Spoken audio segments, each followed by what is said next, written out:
네, 디모데 전서는 사도 바울이 그의 사랑하는 제자인 디모데에게 보내는 서신인데요. 디모데가 비교적 어린 나이에 바울의 뒤를 이어서 에베소 교회를 목회를 해야 하는 그런 상황이 되었습니다. 심적인 부담감이 매우 컸을 법한데요. 바울은 이런 디모데를 위로하고 또 격려하고 하나님의 말씀으로 권면하기 위해서 이 디모데 전서 또 후서를 쓰게 되었습니다. 특히 오늘 본문은 디모데를 향한 매우 특별한 권면의 말씀이 들어있습니다. 11절에서 디모데를 오직 너 하나님의 사람아 라고 부르면서 권면을 하고 있습니다. 이 하나님의 사람이라는 호칭은 굉장히 특별한 호칭입니다. 구약 성경을 보면은 하나님의 사람이라고 부르는 사람들이 있는데요. 그 사람들은 누구냐? 바로 모세나 사무엘 이런 사람들과 같이 위대한 선지자들, 또 엘리 제사장 같은 사람들 앞에도 또 하나님의 사람이다라는 호칭을 붙이기도 했고요. 어쨌든 하나님의 사역자로, 하나님의 선지자로 세워진 그런 사람들에 대해서 하나님의 사람이다라고 이렇게 호칭을 붙였습니다. 사도 바울이 디모데를 그런 사역자로, 그런 선지자로 대우를 하고 있는 것이죠. 그래서 우리는 이 글을 위대한 사역자 같은 그런 사람들, 그런 사람들에게 주는 권면으로 받기도 합니다. 그렇다고 해서 이제 이 글이 우리하고는 상관없는 말씀이다. 우리는 그런 위대한 선지자나 사역자가 아니니까 우리하고는 상관없는 말씀이다. 이렇게 생각해서는 안 됩니다. 왜냐하면은 오늘날 우리 주님께서는 우리 모두를, 예수 믿는 사람 모두를 하나님의 거룩한 백성으로 또 왕과 같은 제사장으로 부르고 계시기 때문입니다. 베드로전서 2장 9절에서 이렇게 분명히 말씀합니다. 그러나 너희는 택하신 족속이요 왕 같은 제사장들이요 거룩한 나라요 그의 소유가 된 백성이니. 여러분, 구원받은 모든 사람이 존귀하게 부름을 받은 줄로 믿습니다. 모든 성도가 존귀한 하나님의 사람인 줄로 믿습니다. 따라서 오늘 이 본문의 말씀은 디모데나 또는 디모데와 같은 어떤 목회자, 사역자 이런 사람들에게만 해당하는 말씀이 아니라 하나님의 부르심을 받은 모든 성도들, 그러니까 이 자리에 있는 여러분 모두에게 주시는 하나님의 말씀으로 우리가 받아야 하겠습니다. 하나님께서는 우리 모두를 오직 너 하나님의 사람아라고 부르고 계십니다. 여러분들 모두를 선지자와 같이 위대한 사람으로 부르고 있는 거죠. 여러분 믿으십니까? 오늘 이 본문에서 디모데를 오직 너 하나님의 사람아 라고 부르는 것은 이제 또 앞단락에 나오는 내용들과 대비를 주기 위함이기도 합니다. 앞단락을 우리가 보면 3절부터 보면은요, 다른 교훈을 전하는 자들, 교만한 자들, 부패한 자, 돈을 사랑하는 자, 이런 사람들에 대한 이야기가 나옵니다. 그런 사람들이 교회 밖이 아니라 교회 안에 있다라는 것을 우리가 알 수 있는데요. 이런 사람들과 대비하면서, 대조하면서 오직 너 하나님의 사람아, 너는 그들과 다르다라는 그런 느낌으로 오직 너 하나님의 사람아 이렇게 부르고 있는 겁니다. 여러분, 교회 안에서 예수를 믿는다고 하면서 다른 교훈을 전하고 교만하고 부패하고 돈을 사랑하는 사람들이 얼마나 많이 있습니까? 그러나 디모데는 그런 사람들과 구별된 사람으로 지금 불려지고 있는 거예요. 오직 너 하나님의 사람아. 여러분은 예수님을 믿으십니까? 여러분은 가짜가 아니라 진짜로 예수님을 믿으십니까? 그렇다면은 여러분, 우리는요 정말 예수님을 믿는다면요 세상과 달라야 합니다. 뿐만 아니라 교회 안에서 그냥 교회만 왔다 갔다 하는 사람, 대충 예수를 믿는 사람과 달라야 합니다. 여러분, 교회를 다니면서도요 은혜를 사모하는 마음이 전혀 없는 사람들이 있습니다. 그런 사람들과 우리는 달라야 합니다. 교회를 그냥 재미로 다니는 사람들, 누군가를 만나기 위해서 사람을 보러 다니는 사람들도 있습니다. 우리는 그런 사람들과 달라야 합니다. 교회를 다니면서도 말씀을 배우려고 하는 그런 마음들, 자세들이 전혀 없는 사람들도 많이 있습니다. 우리는 그런 사람들과 달라야 합니다. 하나님을 사랑하는 마음이나 영혼을 사랑하는 마음이 없이 전도 같은 것들은 나하고는 상관없는 일이다, 이렇게 여기면서 교회를 다니는 사람들이 많이 있습니다. 우리는 그런 사람들과 달라야 합니다.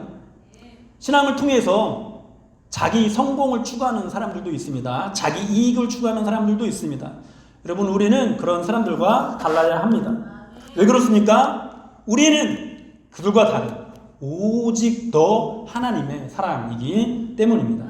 그렇게 우리를 하나님께서 부르고 계시기 때문입니다. 우리는 그들처럼 거짓으로 예수를 믿지 않습니다. 우리는 진짜로 지금 현재 내 믿음이 누구한테 인정을 받든지 받지 않든지 상관없이 정말로 예수 믿기를 바라는 사람들입니다. 맞습니까? 진실되게 예수를 믿기를 바라는 사람들입니다. 맞습니까? 그래서 그런 사람들과 달라야 한다는 것입니다.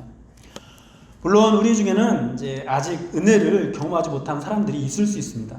그래서 내가 아직은 하나님의 사람이다, 하나님의 사람아 라고 하면은 부담스럽고 이런 생각을 하게 되는 그런 사람들이 있을 수 있습니다. 그러나 여러분, 그렇다고 하더라도 여러분들 안에 은혜를 갈망하는 마음이 있잖아요. 여러분들 주님께 은혜 받고 싶은 그런 마음들이 있잖아요. 여러분, 수련회 다녀오셨죠? 수련회 때 어떠셨나요? 지금까지 수련회든 부흥회든 한 번이라도 참석을 해 보았다면은 여러분 한번 생각해 보세요. 그때 여러분들의 마음이 어땠나요?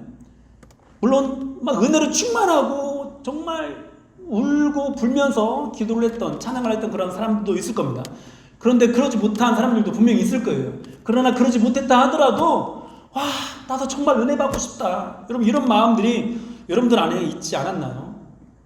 하나님이 정말로 살아계시다면은 나도 저들처럼 정말 주님 만나고 싶다, 나도 그러고 싶다, 그러면서 이렇게 앉아 있지 않았었나요? 제가 고등학교 때 영어 선생님 한 분이 수업 시간에 간증을 한 적이 있었습니다. 그분은 원래 기독교를 비방했었다고 합니다. 그런데 이제 그때 당시에 그때 당시 최근이죠. 하나님을 인정할 수밖에 없는 이런저런 경험들이 있었다고, 그런 일들을 우리에게 소개를 해 주었습니다. 그러면서 예수를 믿게 되었다고 말씀을 하셨는데요. 당시 이 선생님은 40대 한 초중반 정도 되신 것 같았는데 마지막에 이런 말씀을 하셨습니다.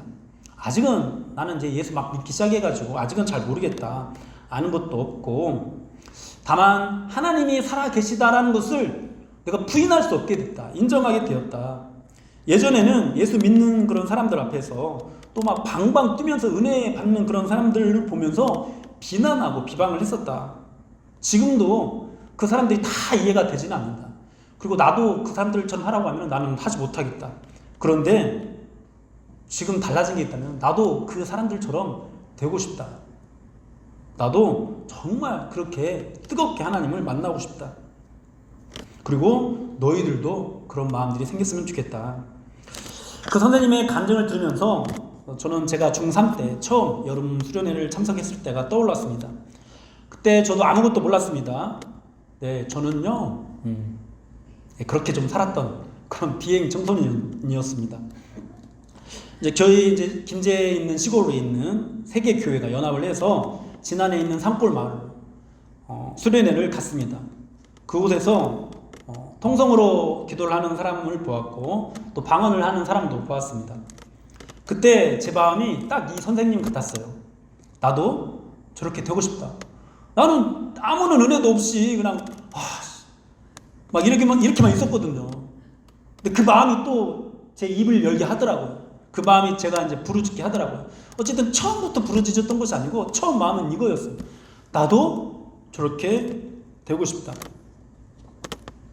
여러분, 그 마음을 갖게 된 것, 이 마음이 있게 된 것, 이것이 하나님의 은혜입니다. 이런 마음을 갖게 된 것이 바로 하나님의 부르심입니다. 왜냐하면요, 여러분, 그 똑같은 것을 보고도 나 무서워서 교회 못 다니겠다. 이렇게 반응하는 사람들도 있거든요. 그 똑같은 것을 보고도 다음 주부터 교회 안 나오면서 교회 안 나오는 이유를 물으면은 그때 목사님이 너무 큰 소리를 기도해서 무서웠다. 이렇게 말하는 그런 친구들도 있거든요. 여러분들 안에 나도 정말 주님 만나고 싶다 이런 마음이 있다면은요, 그것이 하나님의 부르심이에요. 그 부르심에 여러분들이 이제 아멘하고 응답하고 부르짖어서 나아가시면 되는 거예요. 여러분, 그렇게 하나님께 쓴 여러분들을 거룩한 백성으로, 왕과 같은 제사장으로 여러분들을 부르고 계십니다. 믿으십니까? 그러므로 여러분 안에 최소한 그런 마음이라도 있다면은 하나님께서 여러분을 오직 너 하나님의 사람아 라고 부르신다라는 것을 믿으시기 바랍니다. 그리고 그렇게 은혜를 받고 싶은 마음이 있다면 거짓으로 신앙생활하는 그런 사람들과 더 이상 우리가 같아서는 안 되겠습니다. 여러분, 그런 의미로 오늘 이 디모데를 사도 바울이 오직 너 하나님의 사람아 라고 부르고 있는 거예요.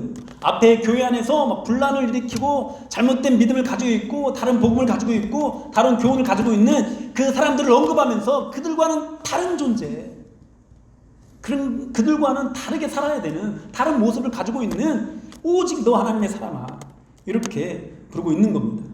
그리고 권면을 합니다.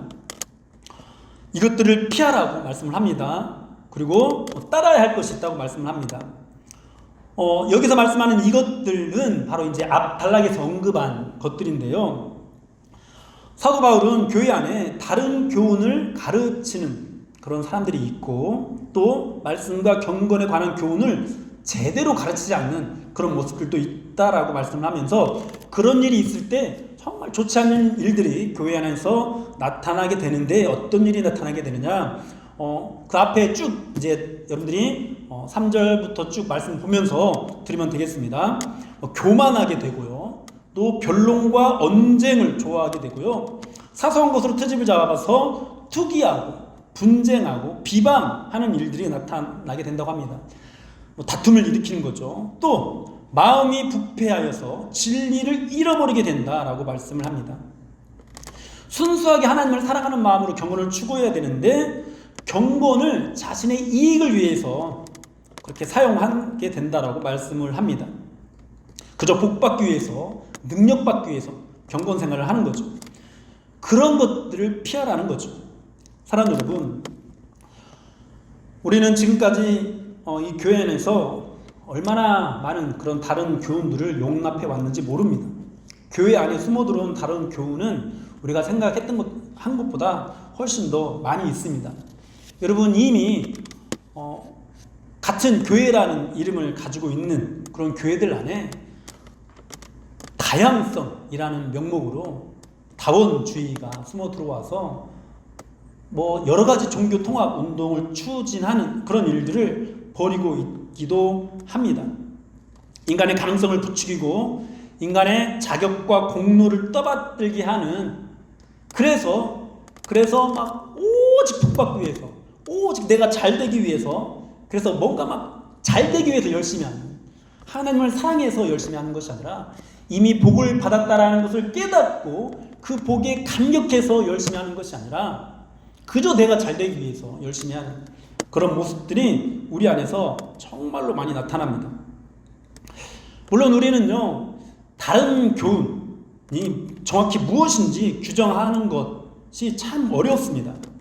저마다 성경에 대해서 성경신학이라고 하고요, 또 하나님에 대해서 신론이라고 하고요, 또 그리스도에 대해서 기독론이라고 하고요, 인간에 대해서 인간론이라고 합니다. 또 구원에 대해서 구원론이라고 합니다. 이런 어떤 신학적인 다양한 관점들이 있기 때문입니다. 또 성령의 역사는 다양하고 이 성령의 역사는 인간이 함부로 재단할 수 없는 부분이 있기도 해서 함부로 신학으로 신앙의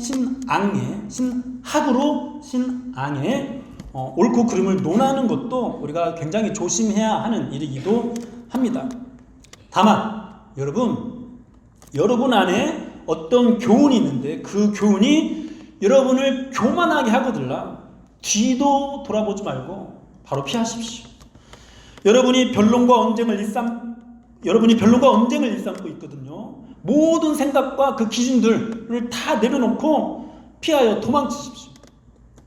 여러분이 자족하는 마음이 없이 그저 복받기 위해서 더 높은 곳에 올라가고 더 많이 차지하고 싶고 더 많은 능력을 받고 싶어서 경건을 추구하고 있거들랑 그 거짓된 경건으로부터 피하십시오. 그리고 다음과 같은 것들을 따르십시오. 무엇이죠? 의와 경건과 믿음과 사랑과 인내와 온유입니다.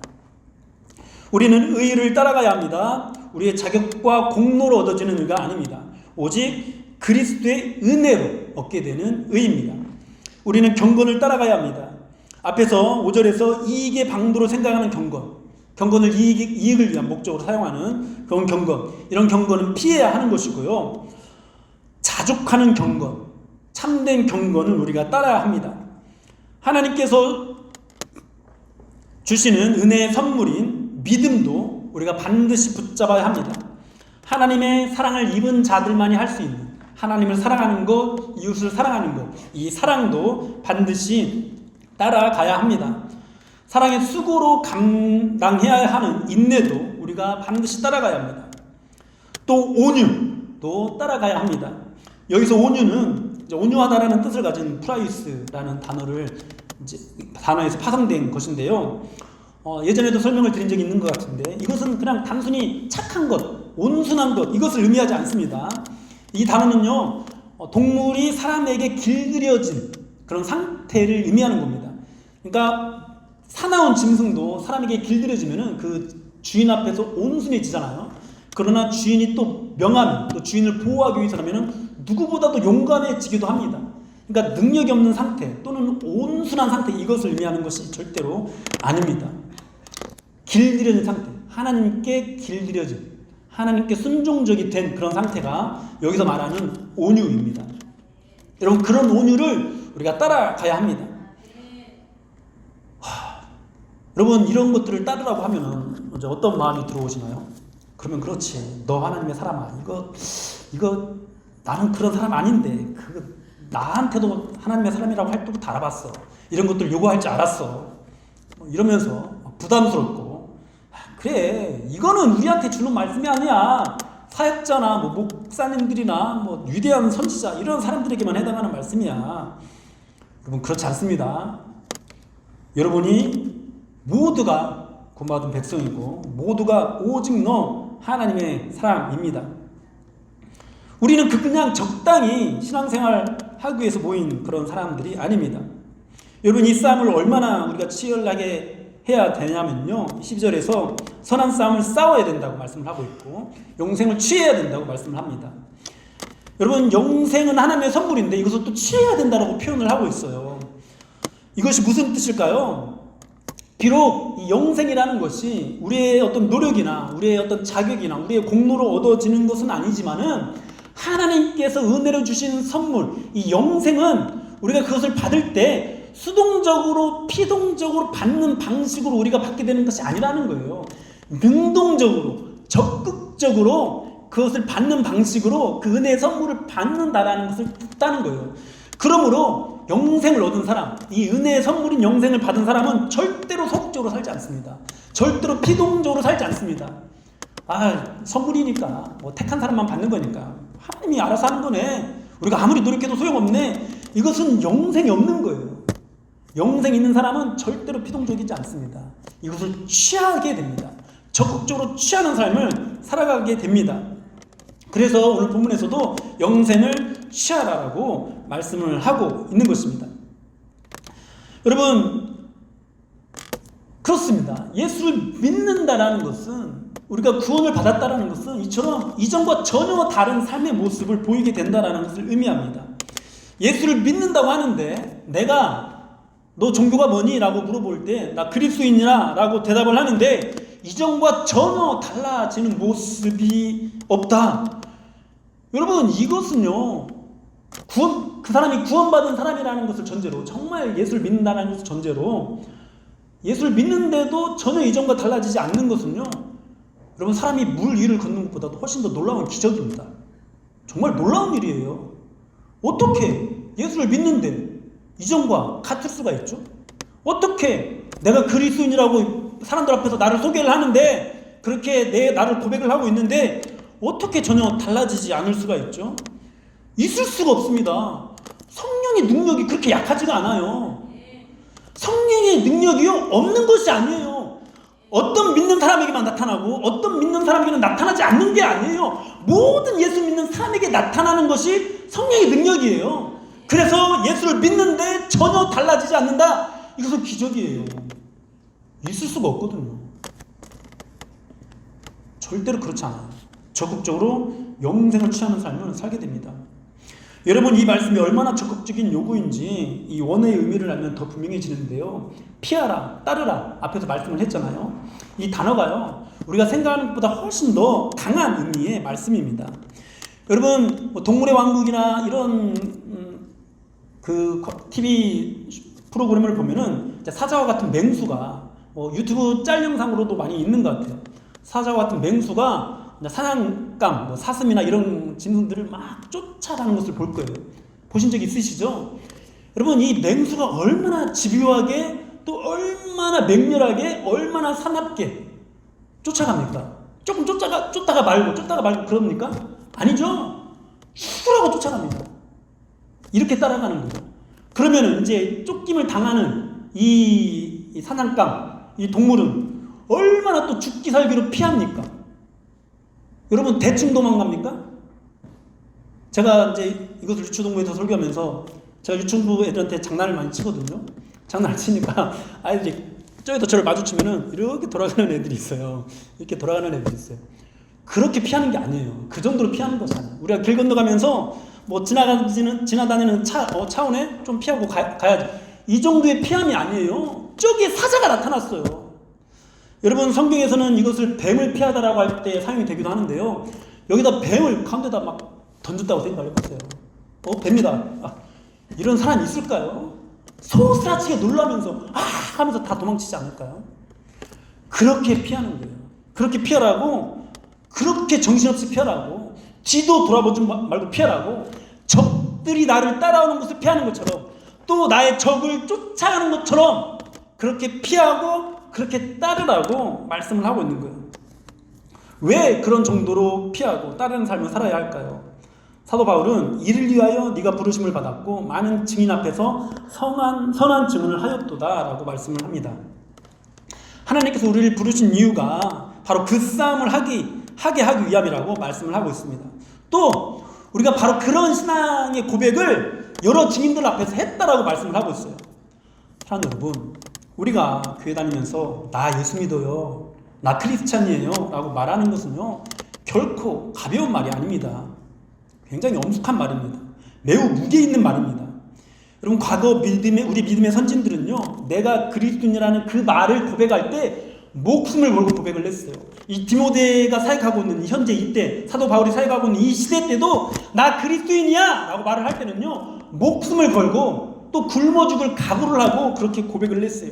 매우 엄숙한 고백입니다. 근데 그 엄숙했던 고백이 신앙의 자유가 주어지니까, 또 이 대한민국 교회 안에 너무 많은 그런 복과 은혜를 부어주시니까 굉장히 가벼운 고백이 되었어요. 그냥 일주일에 한 번 교회만 나오면 되는 그 정도의 고백이 되었어요. 근데 오늘 본문에서 말씀하는 여러 사람들 앞에서 선한 증언을 했다라는 그 말은요, 그 죽음을 각오하고 고백했다라는 그 의미예요. 여러분, 우리가 예수 믿는다는 고백은요, 절대 가벼운 고백이 아니에요. 내가 성적이 떨어지게 된다 하더라도, 내가 목표로 하는 그 대학에 가게 되지 못한다 하더라도, 내가 1년 걸면 되는 그 공부 3년을 하게 되는 한이 있더라도 나 예수 믿겠다. 나 정말 제대로 예수 믿겠다.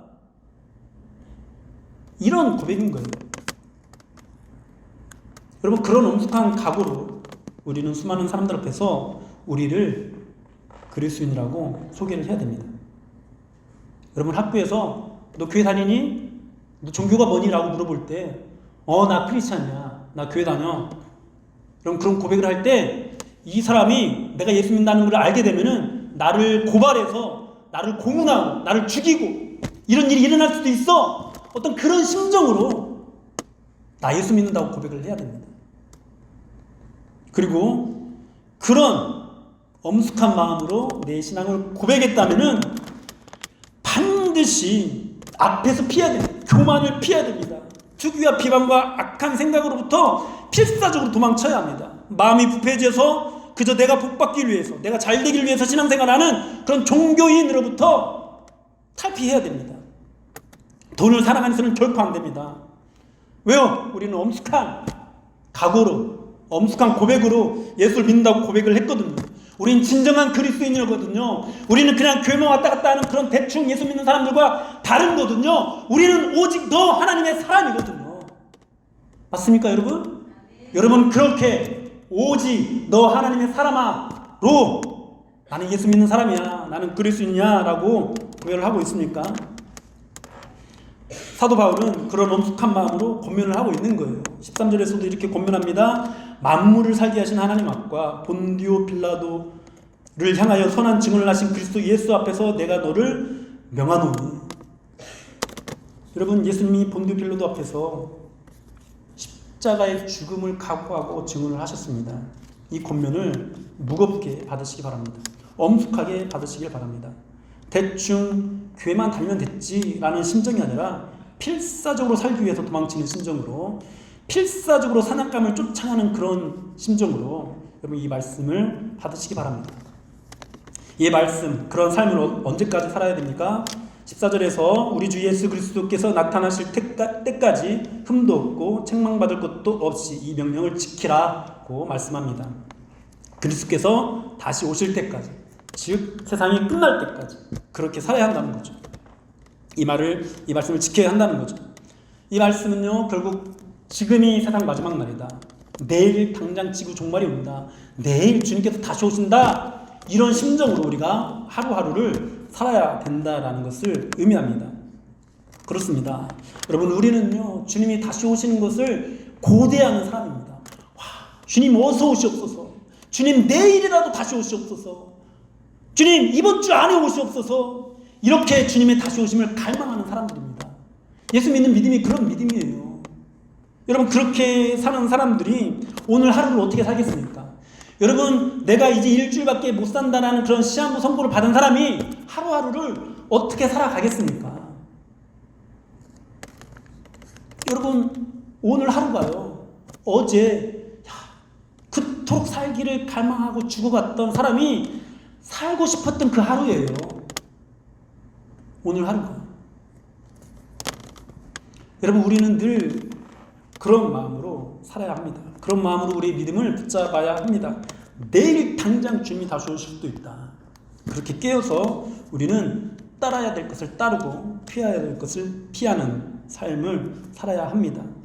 그런 마음을 가지고 흠도 없고 책망받을 것도 없이 이 명령을 지켜야 합니다.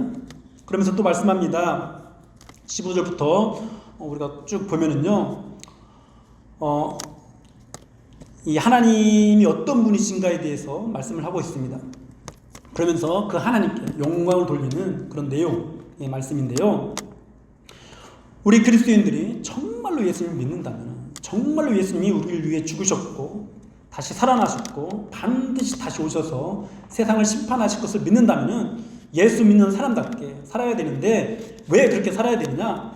때가 되면 하나님께서 말씀하신 그 모든 것들을 이루실 날이 반드시 온다는 겁니다. 그 하나님만이 복이라는 거죠. 그 하나님만이 유일한 주권자라는 거죠. 만왕의 왕이시고 만주의 주라는 것입니다. 오직 하나님께만 죽지 아니함, 즉 생명이 있다라는 겁니다. 하나님은 우리가 이해하지 못할 방식으로 존재하시는 위대한 분이시라는 겁니다. 사랑 여러분, 아직은 하나님께서 그의 나타나심을 보이지 않으셨습니다. 하나님은 가까이 가지 못할 빛에 거하시고 또 어떤 사람도 그 하나님을 보지 못했고 볼 수도 없습니다. 하나님만이 참 신이시고 예수님만이 유일하신 그리스도라는 것이 아직은 감추어진 비밀입니다. 그런데 그 비밀을 선택하신 백성들에게, 또 저와 여러분들에게 알게 하셨습니다. 하나님을 만나게 하셨습니다. 하나님을 알게 되고 하나님 만난 사람들은 더 이상 하나님을 모르는 사람들과 같아서는 안 됩니다. 그런데 사람들은 하나님을 유일하신 여호와로 모시고 살아가는 우리를 이해하지 못합니다. 왜요? 아직 그 나타나심을 보이지 않으셨기 때문이죠. 그래서 그들은 아직 하나님을 모르기 때문이죠. 그러나 우리는 알잖아요. 그러나 우리는 믿잖아요. 하나님은 지금 우리가 가까이 가지 못할 빛에 거하시고 어떤 사람도 보지 못했고 또 볼 수도 없는 분이시지만 반드시 모든 사람들에게 나타나시는 때가 있다는 것을 우리는 믿잖아요.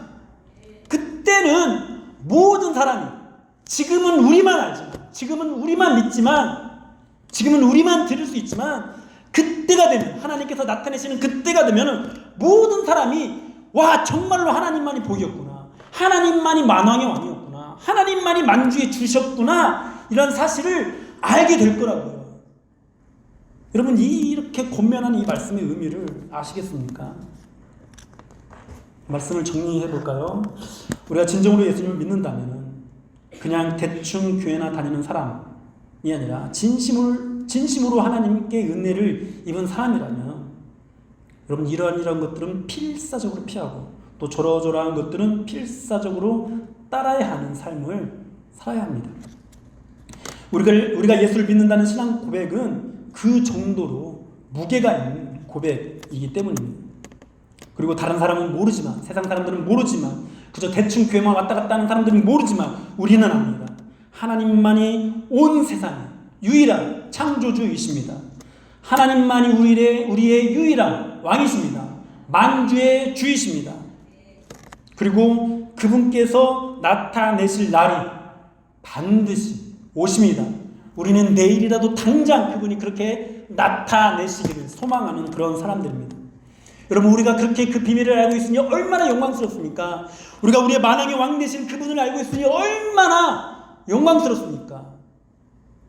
여러분 내가 어떤 대스타 BTS, 블랙핑크 이런 사람과 개인적인 친분만 있어도 얼마나 자랑이 돼요. 그런데 만왕의 왕이시고 만주의 주가 되시는 그 하나님을 우리가 알아요. 그분이 우리를 알아요. 우리가 그분과 날마다 교제해요. 우리가 그분의 음성을 들어요. 세상 사람들은 못 보는데 우리는 그분을 날마다 봐요. 얼마나 영광스럽습니까? 사랑 여러분, 여러분은 정말로 진심으로 예수를 믿는 사람들 아닌가요? 여러분은 정말로 그런 은혜를 받고 싶어서 모인, 아직은 모를 수 있지만 아직은 내가 은혜를 경험하지 못할 수 있지만 최소한 야 그래 그런 은혜가 있다는데 나 정말 그렇게 되고 싶어, 나 정말 그렇게 은혜 받고 싶어, 이런 마음으로 이 자리에 나와서 앉아있는 분들 아닌가요? 그렇다면요 하나님께서는 여러분들 모두를 택하신 족속으로 왕같은 제사장으로 오직 너 하나님의 사람아 라고 부르시는 거예요.